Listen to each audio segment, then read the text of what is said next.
many of you have ever tried to bake a cake from scratch? It's much simpler than you think, and it only takes a few simple ingredients. The few ingredients you'll need is a 3/4 cup of unsalted butter, 3/4 cup of unsweetened cocoa powder, 3/4 cup of flour, a 1/4 cup of flour, and a 1/2 teaspoon of baking powder, 1 cup of granulated sugar, 3 eggs room temperature, 1 teaspoon of vanilla extract, and 1/2 cup of buttermilk. The tools you'll need is a cake pan, mixing bowls, and a whisk or an electric mixer. And the first step is to gather all of your ingredients.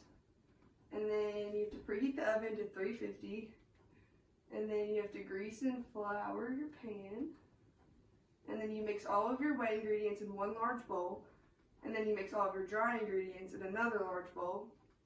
And then you have to add the dry ingredients slowly to the wet, or when you mix it, it'll all fly out.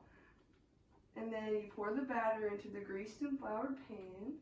And then you put the pan in the oven for 30 minutes.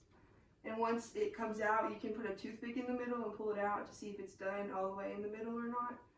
And you have to let it cool before you take it out of the pan. And then you can flip the cake onto a plate and then pull off the pan. And then you have to let the cake cool before you ice it, or the icing will mess up the cake. And baking a cake is much simpler than you think, and you can end up with a very good treat in the end.